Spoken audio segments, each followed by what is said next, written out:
सुबह से मेरा देवर मेरे कमरे के आसपास चक्कर लगा रहा था। मैंने उससे 2 बार पूछा, क्या बात है? वह कहने लगा, भाभी कोई बात तो नहीं है, लेकिन मेरे दिल में अजीब सी बेचैनी हो रही है। इसकी बात सुनकर मैं भी परेशान हो गई, क्योंकि उसकी उम्र सिर्फ 21-22 साल थी और वह जब भी मुझसे बात करता तो बस एक ही गिला शिकवा करता कि भाभी मेरे दिल में बहुत बेचैनी हो रही है। और आज भी ऐसा ही हो रहा था। सुबह से वह मेरे आगे पीछे फिर रहा था। कभी कहता कि चाय बनाकर दे दो, तो कभी कोई चीज मांगता। मुझे लगा कि शायद उसकी तबीयत खराब है, लेकिन फिर शाम 4 बजे मैंने देखा वह किचन में ही मौजूद मेज के पास खड़ी कुर्सी पर बैठा था और मुझे ऐसी नजर से देख रहा था कि मैं डर ही गई। मुझे उसकी नजरों को देखकर डर लगने लगा। मैंने उसे नजरअंदाज कर दिया। वह मुझे नजरअंदाज करता देखकर झट से बोला, क्या हुआ भाभी? आपको मैं कोई लुच्चा लफंगा लगता हूँ क्या? मैं ऐसा तो बिल्कुल भी नहीं हूँ। मैं आपको मोहब्बत की नजर से देखता हूँ बस। मैं उसकी बात सुनकर और परेशान हो गई थी। देवर को मोहब्बत की नहीं, इज्जत की नजर से अपनी भाभी को देखना चाहिए। मेरी यह बात सुनकर वह अजीब से अंदाज में बैठ गया और बुझ सा गया। भाभी, आपको क्या मेरी नीयत पर शक है? मैं ऐसा नहीं हूँ। आप मुझे अपनी माँ जैसी लगती है और माँ से मोहब्बत भी की जा सकती है, और फिर उसकी इज्जत तो फिर अपने आप ही हो जाती है। उसमें आपको कहने की जरूरत नहीं पड़ती। अच्छा ठीक है, तुम ज्यादा बातें ना बनाओ। मैंने हाथ खड़ा करके उसे जाने का इशारा किया। वह कहने लगा, भाभी आप सोच लो, अगर मैं चला गया तो वापस नहीं आऊंगा। क्या क्या मतलब? तुम वापस नहीं आओगे? जा कहाँ रहे हो तुम? कमरे में ही तो जा रहे हो, जाकर सो जाओ। मेरी बात सुनकर उसने अपने सर को अजीब से अंदाज में हिलाया और बोला, हाँ ठीक है, मैं अपने कमरे में ही जा रहा हूँ, लेकिन याद रखिएगा, आपको मैं याद आऊंगा तो आप बहुत पछताएंगी। उसकी इन बातों ने मुझे भी परेशान कर रखा था, लेकिन मैं कुछ बोली नहीं, क्योंकि मैं अपने देवर से मोहब्बत भी करती थी और उसे छोटे बच्चों की तरह समझती थी। मेरे पति ने भी मुझे कह दिया था कि मेरे छोटे भाई का ख्याल रखना, इसीलिए मैं अपने देवर की किसी बात पर नाराज नहीं होती थी। लेकिन फिर रात का वक्त हो गया। आज मेरा पति भी घर नहीं आए थे। वह कह रहे थे कि मैं 2 दिन के बाद आऊंगा, मेरी जरूरी मीटिंग है। वह शहर से बाहर चले गए थे। रात के 10 बजे मुझे घर में अजीब सा डर लगने लगा, क्योंकि घर में सन्नाटा छाया हुआ था और कहीं इक्का दुक्का आवाज भी नहीं आ रही थी। तो मेरे हाथ पांव कांपने लगे। पति घर पर होता था तो मुझे कभी इस डर का एहसास नहीं होता, लेकिन आज मैं अकेली थी तो मुझे बार बार अपना आप बेसहारा और अकेला महसूस हो रहा था।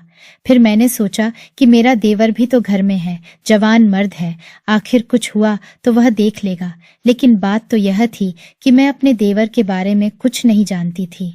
मुझे यहाँ आए हुए कुछ दिन ही हुए थे। इस घर के बारे में मैं ज्यादा नहीं जानती थी। फिर मुझे अपने देवर के बारे में ख्याल आया कि वह शाम के बाद से मुझे नजर नहीं आया। उसके कमरे का दरवाजा भी बंद था और अभी तक उसके कमरे से कोई आवाज नहीं आई थी, वरना शाम होते ही वह अपने कमरे से बाहर निकल जाता और मुझसे जरूर पूछता कि भाभी बाजार से कुछ लाना तो नहीं है? अगर कहती हो तो मैं ला देता हूँ, बाद में भैया से पैसे लेकर आप मुझे दे दीजिएगा। लेकिन आज वह शाम से ही बाहर नहीं आया था तो मुझे उसकी फिक्र होने लगी। मैंने जाकर उसके कमरे के पास देखा तो अंदर से किसी तरह की रोशनी या आवाज नहीं आ रही थी। मेरा दिल बैठने लगा। एक तो घर में अंधेरा और ऊपर से खाली घर, और फिर मेरे देवर की तरफ से बेखबरी। मुझे लगता था कि जैसे मैं किसी अंधे कुएं में खड़ी हूँ और मेरे आसपास किसी तरह की कोई रोशनी नहीं है। मैं बार बार कमरे के दरवाजे की कुंडी बजाने लगी, मगर अंदर से कोई जवाब नहीं आया। अब तो मेरे हाथ पांव ठंडे पड़ने लगे थे। कहीं ऐसा तो नहीं हुआ कि मेरे देवर इस कमरे से चला गया हो और यहाँ पर कोई और बैठा हो? कोई बाहर से आकर यहाँ बैठ गया हूँ, मैं क्या करूँगी ऐसा हुआ तो? ये ख्याल दिल में आते ही मैं डर से कांपने लगी थी। मेरा दिमाग सुन्न होने लगा। लेकिन फिर ऐसा कैसे हो सकता था, जबकि कमरे का दरवाजा अंदर से बंद था और इस कमरे की कोई खिड़की भी नहीं थी। मैंने जल्दी से जाकर दरार में बहुत सारी चाबियां देखी। उनमें से एक चाबी मुझे इस दरवाजे की भी मिल गई। मैंने जैसे ही कमरे का ताला खोला तो डर के मारे मेरे माथे से पसीना बह रहा था, लेकिन मैंने हिम्मत की और दरवाजे को पूरी तरह से खोला। मैंने जो देखा, मेरे सामने जो मंजर था, मैं उसे कभी भुला नहीं पाऊंगी। ऐसा मंजर मैंने जिंदगी में कभी नहीं देखा था। आज भी वह पल याद करती हूँ तो मेरे रोंगटे खड़े हो जाते हैं। मेरे सामने मेरा देवर ऊंधे मुंह अपने बिस्तर पर पड़ा हुआ था। उसे देखकर मेरी जान निकल गई। उसके मुंह से झाग छूट रहे थे, आंखें लाल हो रही थीं। मैं जल्दी से भागकर उसके पास गई। धक्का देकर मैंने उसे सीधा किया।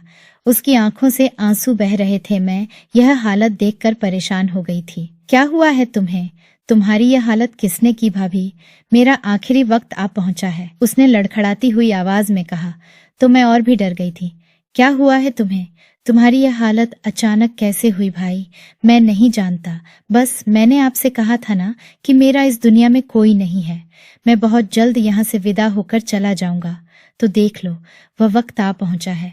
अब मेरी एक वसीयत है, अगर आपने वह नहीं पूरी की तो मेरी आत्मा हमेशा के लिए तड़पती रहेगी।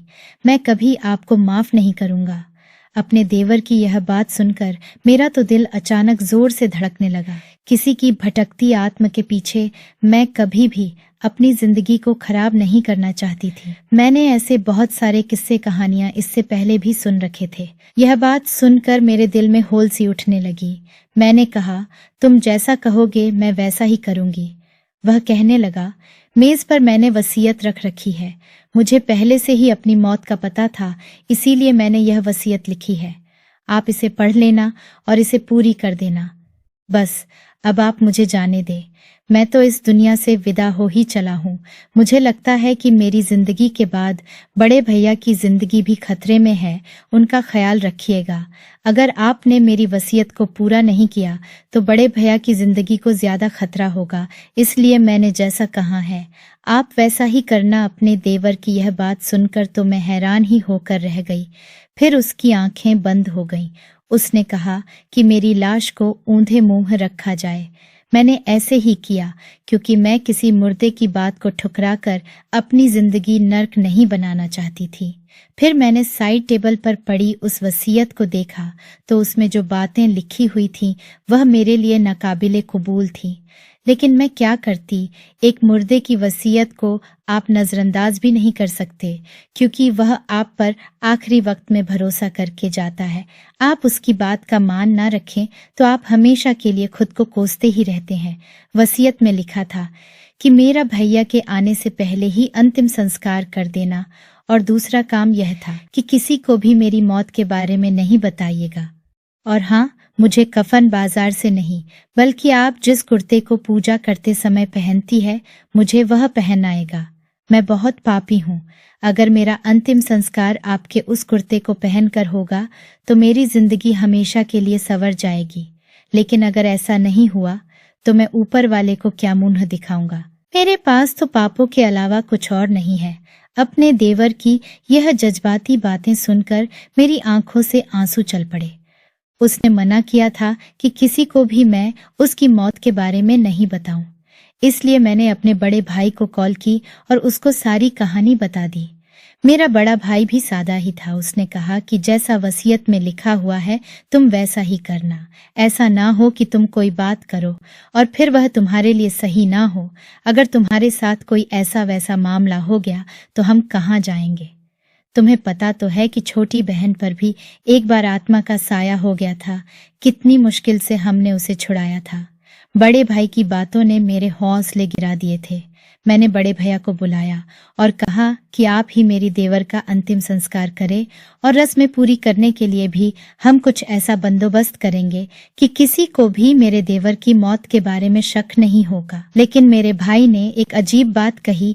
वह बोले कि मैं कुछ दोस्तों को बुलाकर इसका अंतिम संस्कार कर दूंगा, लेकिन किसी को तुम अपने देवर की मौत के बारे में मत बताना, क्योंकि तुम्हारे देवर ने तो मना किया है। इन सारी बातों से उसने मना किया हुआ है तो तुम्हें भी रुक जाना चाहिए। ऐसा ना हो कि उसकी आत्मा बाद में तुम्हें तंग करे। अपने भाई की बातों पर चलते चलते मैं ये भूल गई थी कि इंसान को सब कुछ दूसरों की मर्जी से नहीं, भगवान की मर्जी से करना चाहिए। खैर, मैंने अपने भाई से कह दिया। उसने मेरे देवर का अंतिम संस्कार किया और वसीयत के मुताबिक जिस कुर्ते में मैं पूजा करती थी वह कुर्ता मेरे देवर को पहना दिया गया। जब उसे वह कुर्ता पहनाया तो मुझे खुशी भी हुई और दुख भी। आज तक उस कुर्ते को मैंने किसी को हाथ तक लगाने नहीं दिया था। यह वह कुर्ता था जो मैं कभी किसी को नहीं देती थी। मेरी छोटी बहन को ठीक करने वाले बाबा ने मुझे कहा था कि तुम इसे संभाल कर रखना, हमेशा इसे पहनकर पूजा करना, यह तुम्हें आफतों और बुरी मुसीबतों से बचाएगा।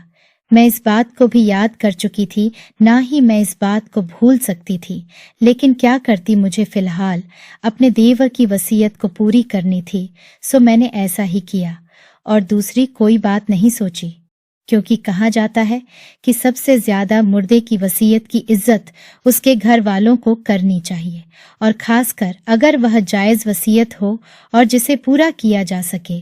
तो मैंने भी अपना कुर्ता अपने देवर को दे दिया था। मैं अपने देवर के लिए बहुत ही ज्यादा परेशान थी।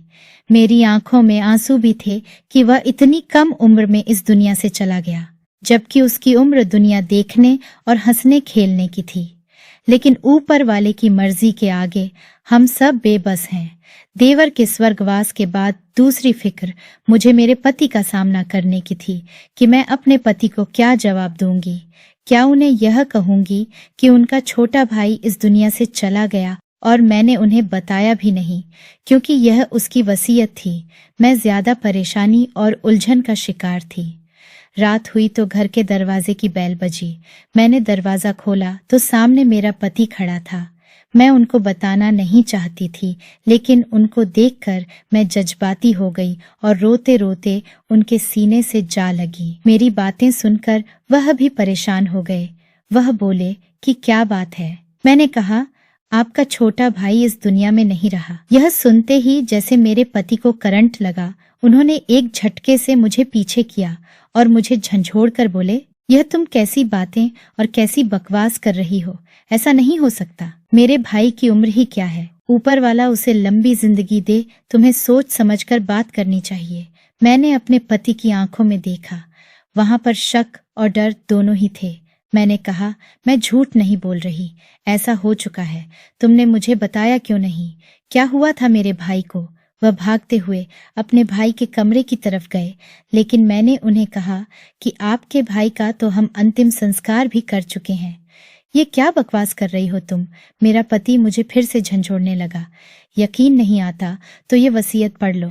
मैंने अपनी मुट्ठी में दबा कागज का वह टुकड़ा सामने किया जो कि वसीयत के तौर पर मेरे देवर ने छोड़ा हुआ था। यह पढ़कर मेरे पति की आंखों से आंसू गिरने लगे। मुझे यकीन नहीं आ रहा, उसे अचानक क्या हो सकता है? क्या तुमने वाकई मेरे भाई का अंतिम संस्कार कर दिया? जी हाँ, हमने उसका अंतिम संस्कार कर दिया। मेरे ही भाई के कुछ दोस्त आए थे। असल में आपके भाई ने यह वसीयत की थी कि उसके मरने की खबर किसी को ना दी जाए, इसीलिए मैंने अपने भाई को बुलाया और उसका अंतिम संस्कार करवा दिया। भाई ने ही सारा इंतजाम किया था। मैं उसकी वसीयत को पूरी करने के लिए यह सब कुछ कर रही थी, वरना मुझे तो किसी से कोई दुश्मनी नहीं। जबकि आपका भाई इस दुनिया में ही नहीं रहा तो मुझे उससे क्या दुश्मनी होती। लेकिन बात वसीयत की थी। उन्होंने जो वसीयत लिखी थी, मैंने बस उसका पालन किया। मेरा पति यह सुनकर बहुत परेशान हुआ और फिर चीखें मार मार कर रोने लगा। फिर बोला कि ऐसा नहीं हो सकता, जरूर इसके पीछे कोई ना कोई वजह होगी, कोई ना कोई कहानी होगी जो मेरा भाई इस हद तक मजबूर हो गया। उसने खुदकुशी की होगी। मैं अपने पति को यकीन दिलाने लगी कि ऐसा कुछ भी नहीं हुआ, आपका भाई बिल्कुल ठीक ठाक था। फिर वह कमरे में चला गया। थोड़ी देर के बाद जब मैं कमरे में गई तो उसके मुंह से झाग निकल रहे थे। मेरा पति बस अपने कमरे में चला गया। वह गुमसुम हैरान परेशान था। उनके मुंह से एक शब्द भी नहीं निकल रहा था। जल्द ही उन्हें नींद आ गई। उसके बाद मैं भी सो गई थी। मेरे पास और करने को था ही क्या। इस घर में मेरे अलावा बस मेरा पति ही था। हम दो लोग थे एक दूसरे से। जितने भी बातें कर लेते, बाद में दीवारें ही देखने को मिलती थी, खेल फिर मैंने अपने पति से और कोई बात नहीं की और मैं भी सो गई। रात के तकरीबन 2 बजे होंगे जब मुझे लगा कि किसी ने मेरे कंधे से चादर खिसकाई है। यही डर मेरे दिमाग में कब का बैठा हुआ था, लेकिन आज ऐसा हकीकत में हो रहा था। मैं बहुत देर से खुद को ढकने की कोशिश कर रही थी, लेकिन बार बार कोई मेरे कंधे से चादर सरका देता। मुझे लगा कि शायद मेरा पति ऐसा कर रहा है, लेकिन वह तो बेसुध सो रहे थे। मेरे तो जैसे रीढ़ की हड्डी में सर्दी की एक लहर दौड़ गई थी। मैं परेशान थी कि ऐसा कैसे हो सकता है, जबकि घर में कोई भी नहीं था। क्या मेरे देवर की आत्मा मेरे पीछे भटक रही है? अगर ऐसा है भी तो क्यों हो रहा है, जबकि मैंने तो अपने देवर की हर बात मानी है, उसकी वसीयत भी पूरी की है। फिर कहीं वह इस बात पर नाराज तो नहीं कि मैंने उसके भाई को उसकी मौत के बारे में बता दिया। मैं ना बताती तो कैसे हो पाता यह सब कुछ। आखिर उसके भाई को तो यह बताना ही था। मैं दिल में संतुष्ट थी, लेकिन फिर मेरी आंखों में ऐसी नींद छाई कि मुझे कुछ होश न रहा। जब मेरी आंख खुली तो मैंने देखा सुबह हो चुकी थी और तकरीबन 8 बज चुके थे। मैं अभी तक सो रही थी। मेरा पति उठकर ऑफिस की तैयारी कर रहा था। वह पहले से भी ज्यादा नॉर्मल लग रहा था। मैं अपने पति को देखकर हैरान थी। उनकी आंखों में मेरे लिए नफरत सी थी। आपको क्या हुआ है? मैंने डरते डरते उनसे पूछा। मुझे क्या होना है? तुम जैसी पत्नी हो ही क्या सकता है? उन्होंने बड़े गुस्से में कहा। तो मुझे बड़ा अजीब लगा। मुझे आप मेरी माँ के घर छोड़ देंगे? हाँ, यहाँ तुम्हारा ख्याल रखने वाला है ही कौन? चलो, मैं तुम्हें तुम्हारे माँ के घर छोड़ देता हूँ। अपने पति की बातों में ताने सुनकर मैं हैरान हो गई थी। कल तो उन्हें अपने भाई के मरने का दुख था और आज वो सारी बातें भुलाकर ये मुझे ताने दे रहे थे। आखिर कोई तो बात थी जिसने उन्हें इस कदर बदल कर रख दिया था। मेरी समझ में नहीं आ रहा था, लेकिन फिलहाल मैं इन बातों पर गौर करने की बजाय माँ के घर जाना चाहती थी। इसलिए मैं अपने माँ के घर चली गई। जैसे ही मैं अपनी माँ के घर पहुंची तो मैंने देखा दरवाजे पर ही माँ हैरान परेशान खड़ी मुझे ऐसे देख रही थी जैसे मैं कोई और प्राणी हूँ। मेरी बेटी जल्दी आओ। उन्होंने मुझे हाथ से पकड़ा और दूसरे कमरे में ले जाकर बंद कर दिया। अपनी माँ की यह हरकत देखकर मैं परेशान हो गई थी। माँ, ये क्या कर रही हो? मैं अपने ससुराल से आई हूँ। आपका रवैया तो मेरे साथ ऐसा है जैसे मैं अदालत से फांसी की सजा सुनकर आई हूँ। मेरे साथ ऐसा व्यवहार ना करे। मेरी बात सुनकर माँ ने मुझे खामोश रहने का इशारा किया और बोली, बेटी, इस वक्त तुम्हारा खामोश रहना बहुत जरूरी है। अगर तुम बोली तो अच्छा नहीं होगा। जैसा मैं कहती हूँ वैसा ही करना। मैं उनकी बात सुनकर और ज्यादा परेशान और फिक्रमंद हो गई। अच्छा, मैं तुम्हें गुड़ लाकर देती हूँ, और वह कुर्ता जो तुम अपने देवर को दे चुके हो, अब उसकी जगह भरना बहुत जरूरी है। अगर तुमने ऐसा नहीं किया तो तुम पर कोई भी काला जादू असर कर सकता है। माँ की बातें सुनकर मैं हक्की बक्की रह गई थी। माँ, अब ये काला जादू कहाँ से आ गया? कौन करेगा मुझ पर काला जादू, जबकि कोई मुझे जानता भी नहीं? चुप कर पगली, तुझे कुछ नहीं पता। तू बहुत भोली है। तुझे दुनिया के बारे में जब समझ आएगी तब तक दुनिया तुझसे आगे निकल चुकी होगी और तेरा अच्छा खासा नुकसान हो जाएगा। माँ की डरावनी बातें सुनकर मैं चौंक गई थी। इसके बाद हमारे घर में एक बाबा जी आए। बाबा जी ने मुझे एक ऐसा कुर्ता दिया जिसे पहनकर मुझे सोने के लिए कहा गया, लेकिन कुर्ता पहनते ही मुझे बहुत बेचैनी होने लगी। मुझे लगने लगा जैसे मैं किसी बहुत बेचैनी या फिर घुटन वाले माहौल में बंद हूँ। मैंने उस कुर्ते को निकालने के लिए अपने हाथ बढ़ाए ही थे कि माँ ने मुझे साफ मना कर दिया। बोली कि ऐसा करने का सोचना भी मत। तुम्हें यह कुर्ता दिलाने के लिए मैंने क्या कुछ नहीं किया। उसके बाद जो हुआ उसने मेरी आंखें ही खोल दी, बल्कि मेरे हमेशा हमेशा के लिए दिमाग को भी खोल कर रख दिया था। मैं रात के 2 बजे अपने घर से निकली। मुझे लग रहा था कि जैसे कोई अनजानी शक्ति है जो मुझे किसी और तरफ खींचे जा रही है। चलते चलते मैं श्मशान घाट में पहुंच गई।